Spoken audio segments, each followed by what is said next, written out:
What's up YouTube? Barcode here. Yes, it has been a while. I'm very busy. I apologize. I talked about it in my little VOD that I had, but I am trying to push out content as much as possible.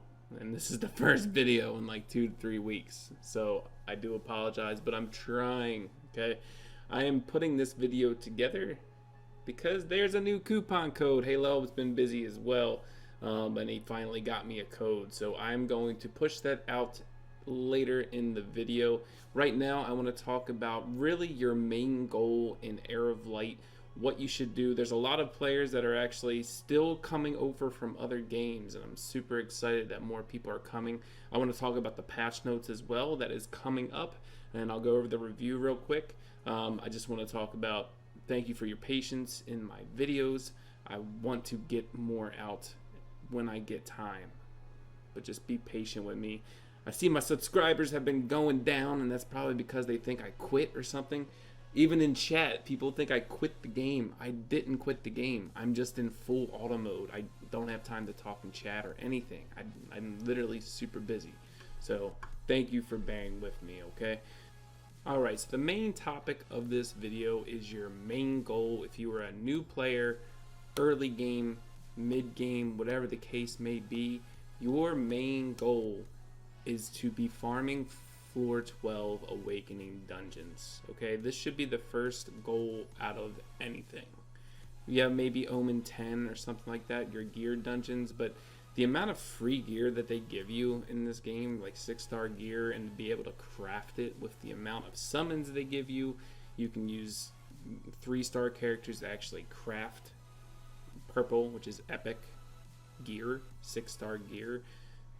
Your main goal, because getting supremes is capped every day, so floor 12 awakening dungeons should be your very first goal. There's a lot of different other things why you build for floor 12 that can help you in other areas as well. Okay, I talked about this in a floor 12 awakening dungeon video, but I want to just talk about it now. So every single element to new players and early game players, every single element of, you know, magic dungeon, you can just take any 4 characters you want. So that should be your main for, you know, people to build, okay? But every day there's an element dungeon, and on Friday, Saturday, Sunday, all elements are open, okay? So you're able to get, if you can farm floor 11 and floor 12, you can get 6 supreme stones every day, whatever element is open, okay? If you want to spend carrots or krats, whatever you want to call them, to use another run to get 12 a day, then be my guest. If you're free to play though, you really need to only focus on 2 things. If you want to spend carrots on refreshings, you want to do magic dungeon for sure every single day. It's very cheap now. The amount of energy that it's nerfed to do the repeat battle is very low now. It's only 75. Before it was, oh Christ, what was it, like 150 or something like that.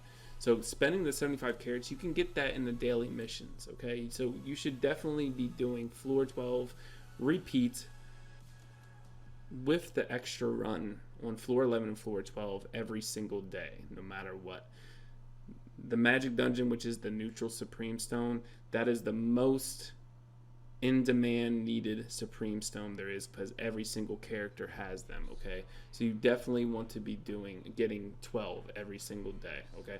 Now with the elements, especially on Friday, Saturday, Sundays, when every single element is open, if you spend carrots or karats, whatever, and refreshed all of them, I mean, you're spending over, what is it, almost 1,000 gold, right? I mean, carrots, 1,000 carrots every day, right? So you definitely do not want to do that, because you will run out of resources, okay? So what I do when I always refresh floor 12 magic dungeon every single day. If I am specifically targeting a servant that I want to build, say a dark servant, and I want to make sure I am able to max awaken him as quick as possible, or her, you know, 2019, you want to focus on that refresh. So say I have a nature servant that's my first and outmost goal for servants, is to build a nature character. This is when I would actually do the extra run. If I wasn't, then I would just run it normally and just get my 6 Supremes today instead of 12. Okay, so I am actually working on max awakening my water Lucian for boss raids and whatever, because, and also I almost have her at level 70. So, and I have a light Mary that I built for her because of her passive to do more crit damage. So I really want to use her to increase the amount of damage I do in the world boss. So whenever water dungeon is up, I am running it twice so I can get the 12 supreme stones. And I'm also running magic dungeon. And then I run all the other dungeons the same, normal. It's that's the best way to go about it, because if you're free to play or a very small minnow and you start refreshing all of them, you're going to run out of resources. You don't want to do that.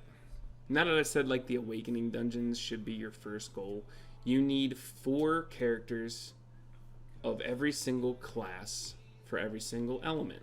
So each element has a different requirement. Like for example, fire dungeon floor 12 and 11 needs 4 tanks. For floor 11, it's 7,000 CP, which is very easy to get. And then floor 12 is 15,000. Now for healers and supports for floor 12, you only need 13,000, and that's very easy to get as well. So you want to make sure that you are focusing on everything. Now when you're building these characters and these team comps, always prioritize your natural 5-star characters first, especially if you have dupes.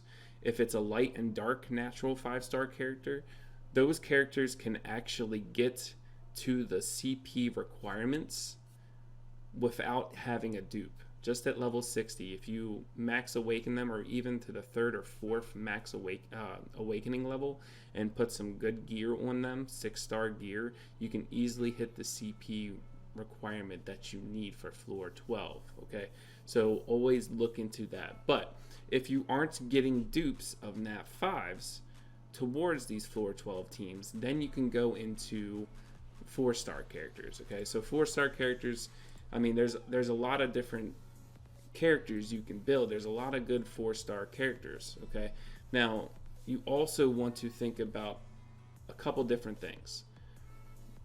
One, world battle. Okay, world battle is auto mode, right? And the top 3 ranks are very hard to beat anyway if you're early or mid game, but you can work towards that, at least getting to winning the 3rd battle. And that's also contributed to what you're building in your floor 12 teams, because you can't reuse servants in world battle. So you're going to have 4 tanks, you're going to have 4 healers, you're going to have 4 supports, you're going to have 4 DPS, right? 4 ranged, whatever. You're going to have that to your arsenal to put towards world battle teams. And world battle can get you some pretty decent rewards, okay? So think about that once you're building them. Now you also want to think about characters that you want to use for world boss. High HP characters, speed nukers, defense nukers, things like that. So what I wanted to show you was, if you don't have the dupes for nat 5s, anything like that, you can use nat 4s easily. Okay, now getting to the CP ratios and getting dupes of nat 4s is a lot easier, so it's just easy to get. I mean, once you start transcending them with the dupes, I mean, you're going to be able to get high CP numbers like 28,000, 44,000, which is crazy how they're both max awakening full gear and it's completely different CP. But that's because of crit rate. So the crit rate's low on Water Charlotte, but it doesn't matter because it's over 15,000, right? I mean, there's other characters. There's tanks you could do. I mean, just with Fire Torino, I'm testing him out. Yes, Asian, I know, I get it. But one piece of gear, fully, fully maxed out, fully awoken. It's already 9,000 CP, right? So it's just easy to get, and you want to look at characters that may contribute to the team. You know, like Fire Torino has a heal. Fire Hide has a third skill that does damage based off of HP. Okay, so it's going to do more damage to the tank. You know, Enoch, his second skill, does damage based on his HP, so it's going to do more damage. Supports, you're going to want to build supports that have maybe some fire damage over time, obviously, and this is for Omen, this is for what am I talking about? This is for World Omen. Yeah, what did I say? Omen? Yes, whatever. Anyway, and this is for the Awakening dungeons. Damage over time on the support class is great for that dungeon, okay? So always want to think about that. But like I said, always prioritize Nat 5s over Nat 4s and duping them and max awakening them. But you don't want to go ahead, like you see here, I have a ton of melee DPS. I have 4 there, 5, 6, I mean, and he's at the 15,000 ratio. 7, he's at it, you know, I have a ton. But you only need to really focus on 4. And when you have 4 that you already focused on, try to focus on a different class so you can work towards floor 12 Awakening dungeons, because this is going to be the main focus. Getting them some preems, max awakening, and then you can work on other things like PvP, IPVP, etc. When you're early game, you don't really want to focus on PvP too much. You want to, you know, use your flags or whatever. Try to get a high rank as possible just for the rewards and to get honor points. You always want to use your flags to get honor points, but don't kick yourself in the face because you're a low rank. Okay, you know, it's you have a lot of time. There's a lot of players that have been playing for the whole year that it's been out.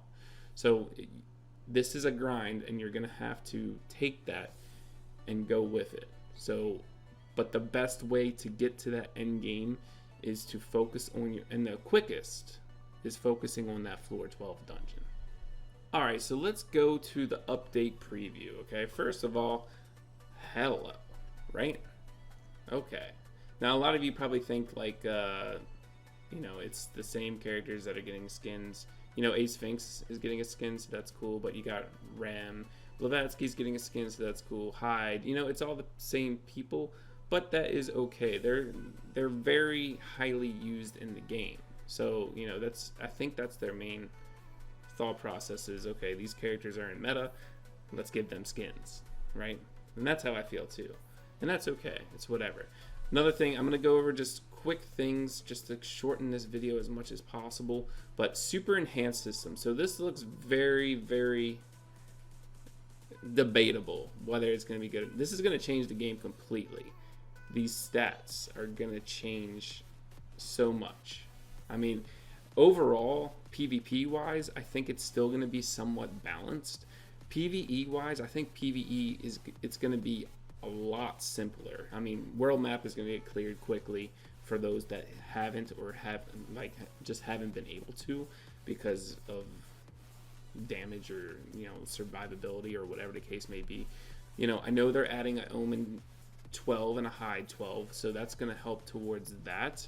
I don't know what the stats are going to be for floor 12s, Omen and Hyde, but I mean, this could be game changing, and we're just going to have to see how that goes. Okay, and there I go. I said, you know, Omen 12, you can get all gear slots, all star and rarity has the same drop. That's cool. So that should be interesting. You know, I'd like to see exactly how many 5-star to 6-star drops it's going to be. But when you're on auto and you have auto repeat, really does it matter? No, because you're just making gold. Okay, new servant Christine. She's a military gangsta, right? You know, she seems cool. But here's the new skins. Look at that. Look at that. Blavatsky. Guild improvements, I don't know. It's going to be easier to manage it, but I'm still waiting for Guild Wars. So let's go. Let's get that done, right? Some summon improvements, whatever. I'll let you guys read over all the other things, but I just want to go over the main things. The party raid, the big chat box is kind of cool. So you know, because it's a pain to go in and out of that message box. So at least you can see it. So if people talk, you actually know they're talking, because you won't ever know besides that. So I mean, it's a cool quality of life improvement. Now I'm going to go into the dev note that it came out as well, and that's the servant balance. So this is very interesting to me. No, I don't want to log in or join Facebook. I already did, but just not on my computer. Okay, big things to note. Healing class. So healing classes, they're getting a buff, and I feel like this is highly needed, and I think it may change the meta, but it just depends on that specific character. We're just gonna have to see, right? It really depends if it's gonna help the tanks that have you know, the passives that you can only do 20% health or something like that. I think that might be okay, but I don't think it's gonna change it completely. We're just gonna have to see, right? But it's got some good mentality to it of why they're doing that. A-Lita's got some skill differences. Bastille, you're going to be able to have a select summon, which is awesome, because the randomness of the RNG of getting that, especially the ones that you want, which really everybody wants Forest for World Boss or whatever case may be, you'll be able to do a select summon. So that is cool. I do like that. Potentials, there's going to be a new potential for skill gauge reduction resistant PvP. I don't know if that's actually going to be good or not. I mean, I really don't know. I mean, there's other potentials that I'd still would take over that, but it's a good option to have. Okay, resilience block will remain on servants after reviving. Yeah, whatever. You know, I get it, but whatever. Big thing to talk about. Ranged servants will now keep certain distance from enemies. That is such a quality of life change that was needed. Like, holy crap. Okay, thank you. And I want to see when it comes out how it is. But when a ranged character is up in melee and gets cleaved by a fire Enoch, for example, it's annoying as hell. So I'm glad they're actually trying to fix the actual AI of how that works. So that is awesome. And then they had the device heating issues, which I never had the issue of, but I'm sure maybe older phones or something like that has the issue. So now for the coupon code. So again, thank you for your patience in my lack of videos and lack of streams. I want to get back to it as quick as possible. I will try my damnedest. Okay, so let me go ahead and go into, if you are an Android user, you want to scroll all the way down to the bottom in the event page. I've talked about this 100 times, right? You guys should know this by now, right? Click on that coupon code banner, and then you want to type in share, not like share the singer, like sharing, right? Because I'm sharing this coupon with you. Share Heir of Light. Click enter. Coupon code has been redeemed. You will receive 10 summons and 1,000 valor. Awesome. So let's go ahead and summon these summons, right? If you are an iOS user, I will have the link in the description below to click on. Please click on it from your device that you play on, okay? It's very important to do that. There's a lot of people that still get confused about that. So let's summon that 10. It gives me a spark. What am I going to get? Hopefully a Fire Griselda, because I want to test her out too in Tower Invasion, but it's a nature, so that's okay. Maybe I'll get double? Nope. So a lot of food. So hopefully you get something better in your 10 summons. Let me know in the description and in the comments down below and tell me what you get. Hopefully you get some Nat 5s. Again, I apologize. I'm trying to get more videos out soon, okay? Thanks for tuning in. Enjoy your coupon code. Talk to you guys in the next video. Peace.